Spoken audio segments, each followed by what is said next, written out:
Welcome to Raise Nation Radio, the podcast for nonprofit movers, shakers, and change makers. We are here to fuel your passion with a daily dose of fundraising inspiration while keeping the conversations and connections from the annual Raise Conference alive all year long. Tune in for fresh perspectives, bold strategies, and the hottest trends lighting up the nonprofit world. Whether you're just starting out or a seasoned pro, buckle up. Each episode is packed with lively discussions, expert insights, and creative solutions to help you make an even bigger impact. Now get ready for another exciting episode. Please welcome your host from One Cause, Dawn Lego.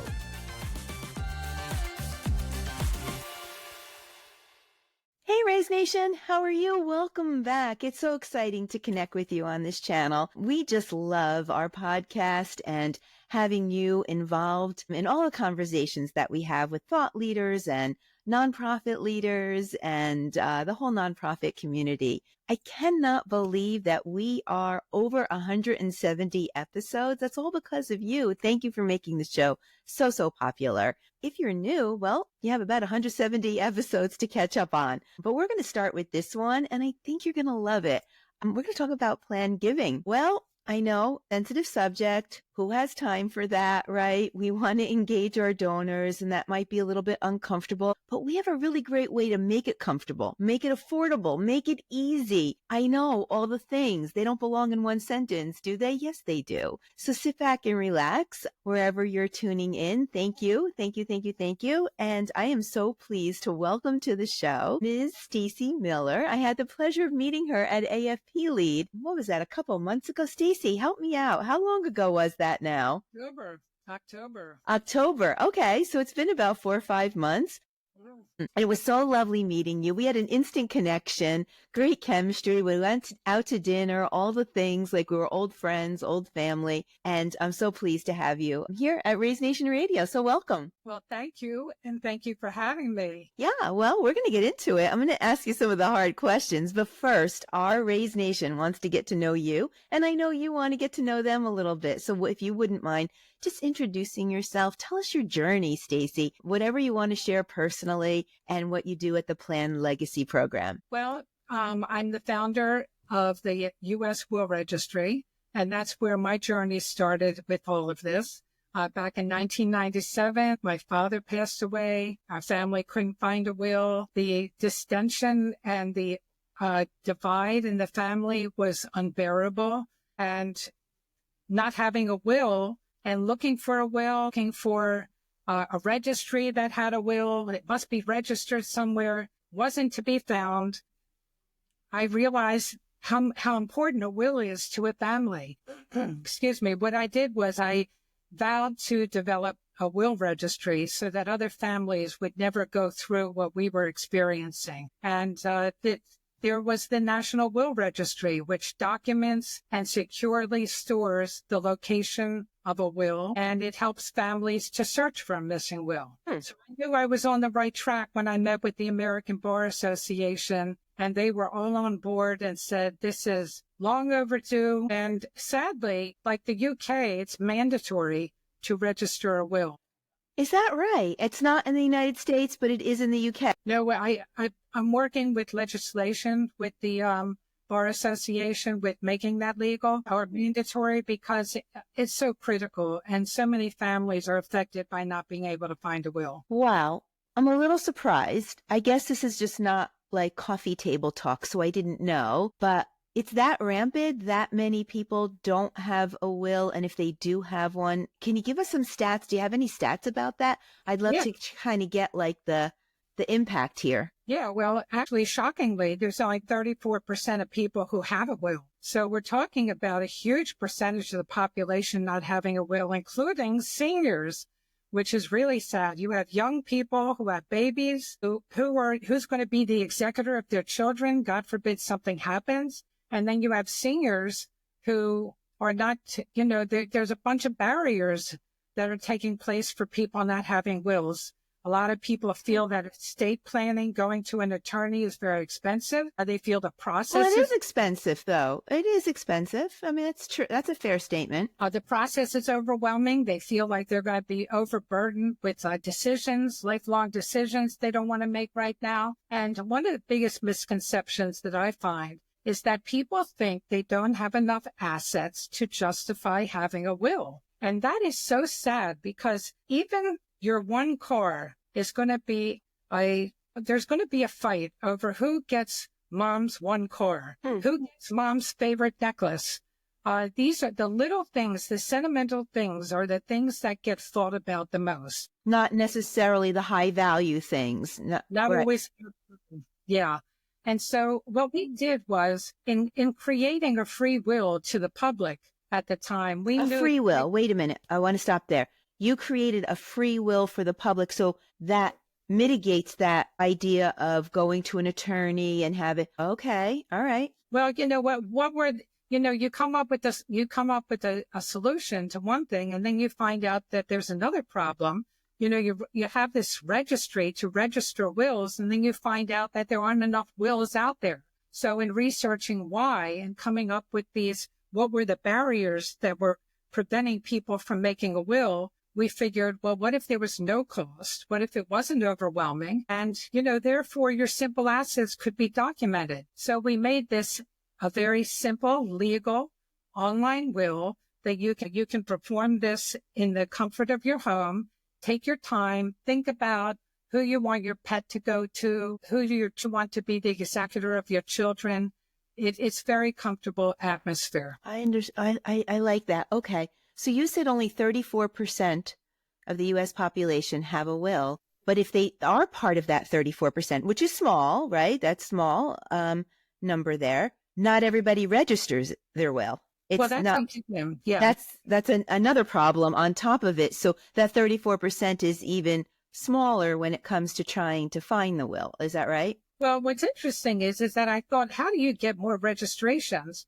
I mean, they're free anyway, but how do you get more registrations? Well, you create more wills. Okay. And what happened was I decided that I wasn't going to wait for attorneys to register wills for their clients, that people needed to register their own wills. Now, people can register their own wills, but it was the awareness that wasn't there. Right. So when people go online and create a will through our site, it is highly recommended at that point to remind them, please register your will and please store it online.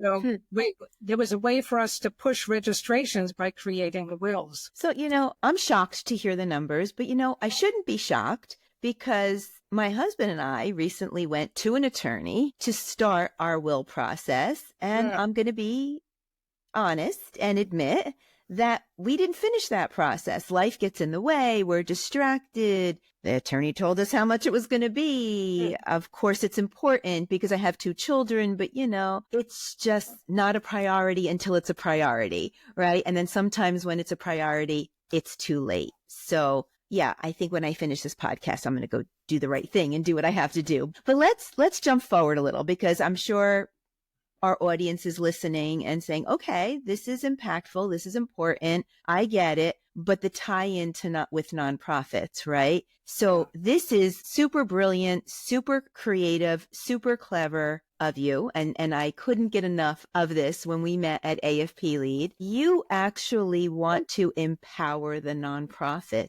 instead of Stacy Miller having this service with the U.S. Will Registry. You're like, let me help nonprofits have this tool so that they have a way, and you're going to correct me if I get anything wrong here, but now with this new subsidiary, the Planned Legacy Program, you're giving nonprofits a way to offer free, let's underscore that, services to their donor base as a gift, as an outreach, as a touch point, which we know we need in the nonprofit space, because we can't just always have our hand out asking for money. We need to thank, recognize, give back, have some touch points. So you're arming nonprofits with this opportunity that they can start their own online will program, give it to their donors, and with that, they are starting their Planned Legacy Program, because the stats are pretty high that when they go through this process, they're going to remember who helped them get their will together and a donation is made. Did I get that right? You're good. You can take over.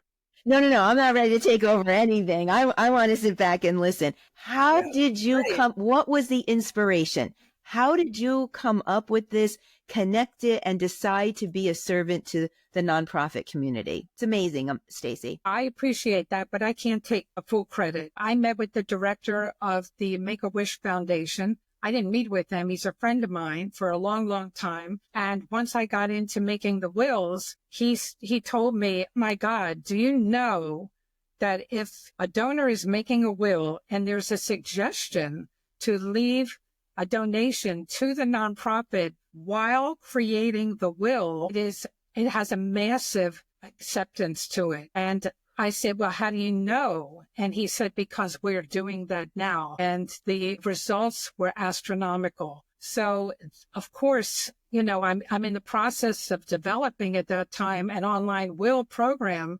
And I thought, being philanthropic myself anyway, I thought, how could I incorporate this and give to nonprofits at the same time? And this was just a perfect opportunity because my feeling was more or less, if I could make this affordable to every nonprofit, this would be my giving back. And what we found out, well, what happened is that we started to dedicate a page in our site to the nonprofit and leaving a message of a legacy gift. And it was just a gentle, no pressure ask. And it would go like, would you consider leaving a legacy gift in your will to support our cause? And a legacy gift ensures that our values live on and that it helps us to continue our mission for future generations. And what we find is that 25% and up of the people who create a will through a nonprofit organization will leave a bequest.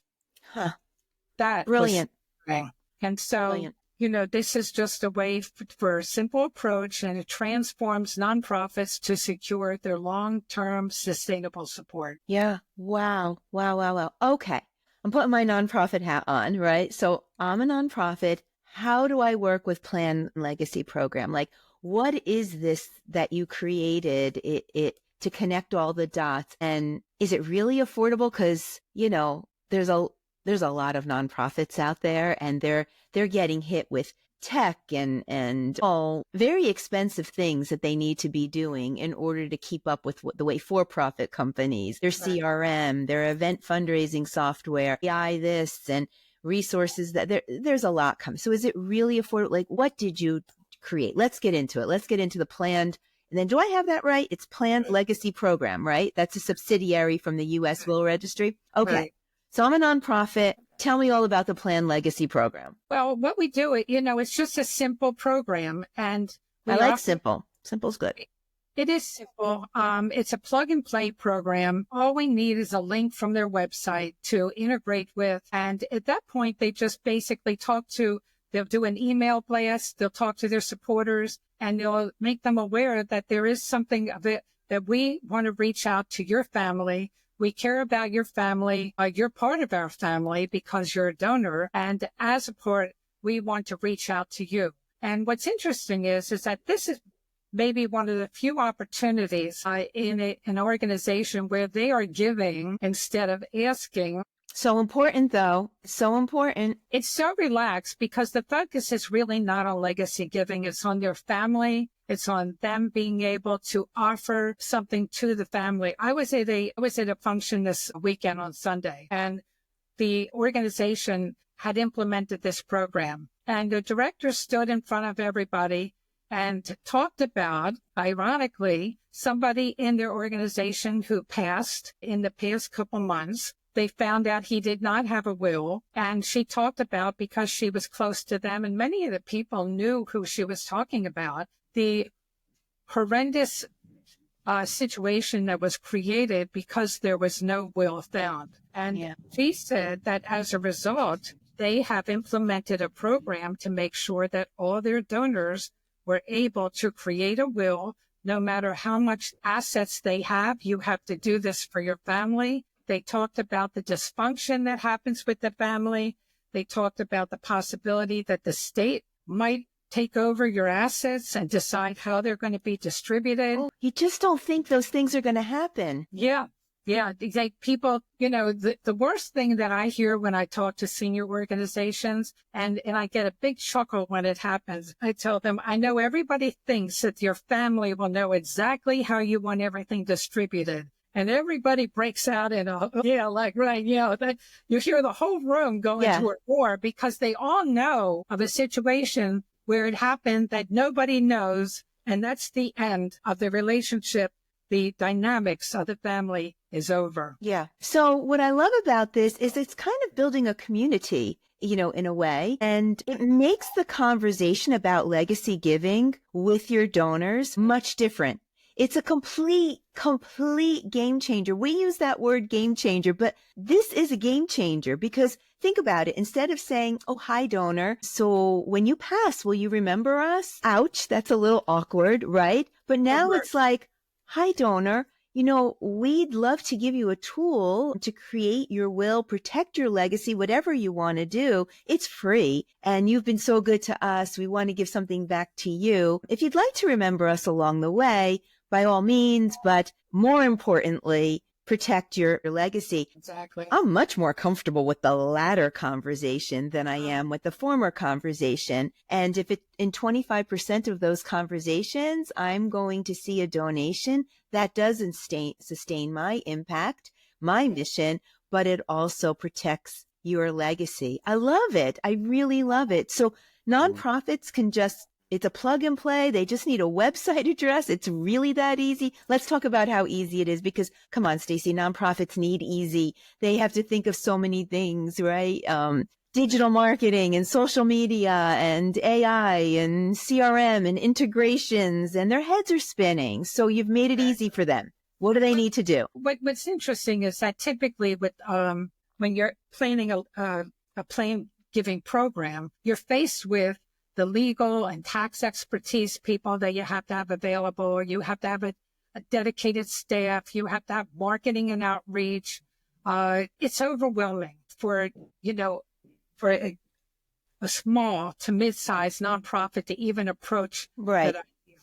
And then there's the issue of the return on investment because, typically a plan giving program starts at $10,000 to $15,000 once you hire all these staff to be available.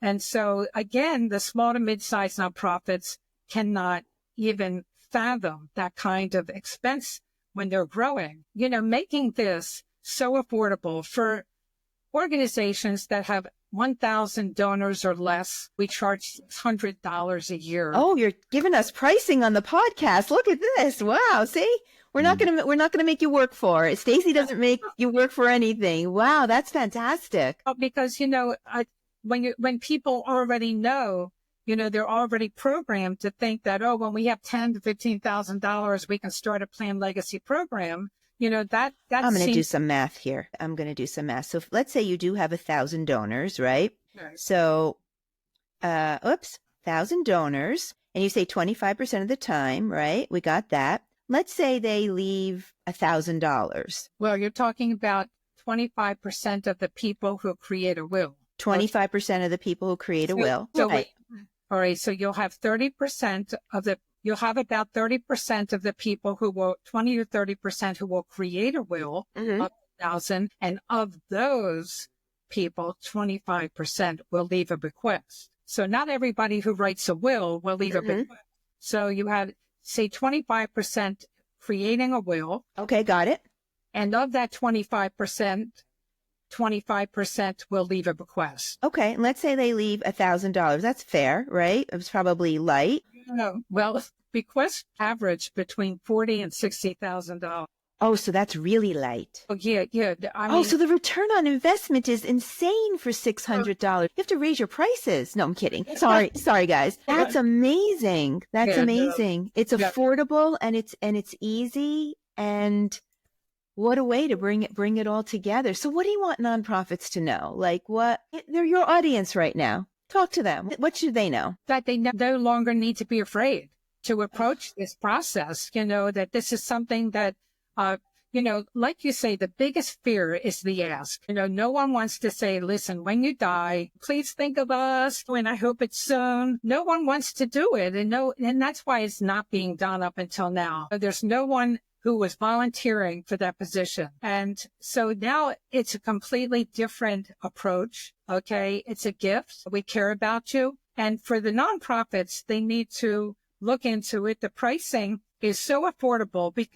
This is the issue. Bequests also take, when you have wills, everybody doesn't die that year. So it takes time for those to come to fruition. So stop right there. Raise Nation, it takes time. You need to start now, right? Exactly. Plant those seeds, let those roots grow. And the fact that the pricing is so affordable, if you're spending $10,000 on your plan giving program, you're $30,000 in 2-3 years. Okay. Or if you're paying $15,000, but with this, it's painless. Okay. You can afford to wait. It's not cutting into your budget so much. But the idea is that once you get that first bequest and you get that $40,000 in that one bequest, and the next year you get two $40,000 bequests, it's a game changer. There's no way that small nonprofits can become mid-size, and mid can't become big without big bequests. Yes. These are the lotto tickets that they need to grow and expand. And if they don't get bequests, they're just going to stay stagnant and keep fighting for each event. They're game changers. For sure. So that is your sweet spot, right? You really target your products and your services to the small and mid-sized nonprofit. Is that right? Well, we do, because they're the ones who have run away from it. But the large nonprofits, many of them don't have an online program. And so while they're working on, different avenues, for them to have a program like this would be $40,000 to $50,000. Yeah. And so they know that. So they never even approach it, because if they were, Make-A-Wish is paying $50,000 to have this program, this same program. Right. Okay. So it's leveling the playing field between the, sorry, I just hit my microphone. You're definitely leveling the playing field here. Absolutely. Amazing, amazing. It's so brilliant. We're so grateful for you to have sparked this thought and brought it all together, because you really could have kept marching along with the U.S. Will Registry, but the fact that you brought it to this space is just remarkable. But you don't end there, right? You don't have this plug and play service and then say, good luck. You really work every day, all day on truly empowering the nonprofit. Like, here's an email template that you can introduce it.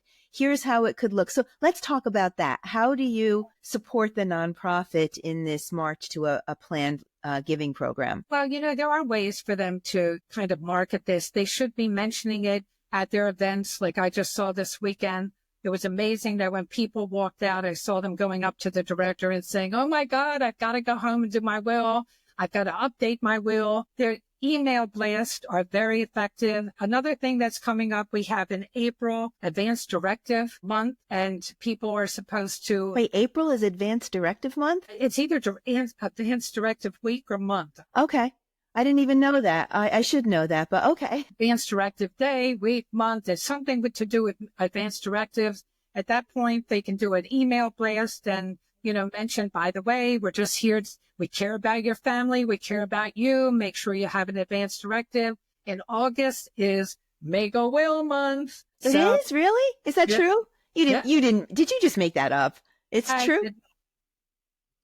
Okay. I believe you. It is Make-A-Will month. It's a time for everybody, again, to do an email blast, not saying, hey, we just want you to leave a bequest. It's, hey, we want you to know it's Make-A-Will month. We provide this for you as a free service. And then in October, it's estate planning week. Okay. And I didn't know all these weeks were on the calendar. Thank you for enlightening me. So these are just, subtle ways to promote it. and people should be, mentioning at their events how much they care about the family. And every event, just make sure if you have a will, update it. We make it available to you. We've invested in a program to invest in you. Make sure it's done. Give your family the peace of mind that it deserves. Wow, Stacy, this is amazing. And you've been everywhere. You've been on podcasts. I know scheduling this took a couple of months. You've been at conferences. We met at AFP Lead and Raise Nation. I'm here to tell you, Planned Legacy Program will be at Raise 2025 in San Antonio, Texas. We're so excited to have you there. And truly, thank you so much for your sponsorship. Raise could not be the conference that it is without sponsors like you. So to our audience that's listening, if you're going to Raise, well, if you're not going to Raise, head over to the Raise website and sign up immediately. But be sure to stop and see Stacy and her team at the Planned Legacy Program. Can people sign up right then and there at the conference? Will you have that opportunity that they could sign up right then and there, or? We book appointments while we're there. Okay, great. That we can go online and show them the program, show them how easy it is, show them the dedicated page that we make for them. And then they get a hands-on idea of exactly what they're signing on to. Yeah. And your booth is always so much fun. You always have these great giveaways and great swag. And it's just fun to hang out with Stacy Miller from the Planned Legacy Program. Yeah, really good stuff. Well, I love what you're doing. I'd love to talk hours and hours, but we'll save that for our next dinner together. But how about we drop all the links? I know you have some really good blogs that just bring to light all the issues about wills, and you're such a great author and thought leader. Thank you for sharing your expertise and insights with Raise Nation and just with the community, and for everything, that you're doing. This really is the game changer. This brings a new life to game changing. So we'll get your website, your LinkedIn, all the things. We'll put them in the show notes. Raise Nation. Don't wait. This is an easy thing. This is easy. You shouldn't even think about it. It's a no-brainer. Any last words of inspiration, Stacy, to our audience? Raise Nation is all about your daily dose of fundraising inspiration. So what comes to mind when you're speaking to our audience about last words of inspiration? I think just that this is just a great way for your organization to give back and thank your donors for their undying support. Oh, Stacy. No pun intended. No, definitely no pun intended, but it's a beautiful thing. I know we're going to see a lot more of you. I can't wait to connect with you again at Raise, and to your community that you're developing, for sure. Great job. So if you need more information, Raise Nation, you know where to go, to the show notes, and we'll also connect Stacy there to the page so that you can reach her directly. But I think that's all for today. We will catch you next time on Raise Nation Radio. Thank you so much for tuning in. Fearless Fundraisers, that's a wrap for today. A heartfelt thank you to our guests for sharing their stories, insights, and expertise. And to you, our fantastic audience, for everything you do to build brighter tomorrows in our communities. We hope today's content inspires you to amplify your mission and grow your impact. Don't forget to join us for new episodes every Thursday, wherever you listen to your podcasts, or catch us on YouTube and on demand at onecause.com. And before we go, we'd love your help in growing this podcast. If you enjoyed today's episode, please like, follow, and subscribe to Raise Nation Radio. Share it with a friend, and please leave us a review so we can continue delivering content that inspires and empowers. Raise Nation Radio is produced in partnership with One Cause, your go-to for digital fundraising solutions that connect nonprofits with their donors and drive results. Visit onecause.com or scan the QR code to schedule a one-to-one with their fundraising experts and explore the latest tools and innovations to help you reach more and raise more. Plus, be sure to check out their extensive catalog of free resources to support your mission. All the links are in the show notes. Raise Nation Radio is inspired by the annual Raise Conference, presented by One Cause. We'd love to see you in person at the next Raise event in September. It's a 2-day experience featuring over 35 CFRE accredited sessions, dynamic speakers, and the latest innovations from our sponsor pavilion, and priceless networking opportunities. And while you're there, don't miss the Fearless Fundraiser Party, It's where memories are made and lifelong friendships are formed. Secure your spot today at onecause.com/raise. The link is also in the show notes. Until next time, thank you for tuning in. And as always, stay fearless.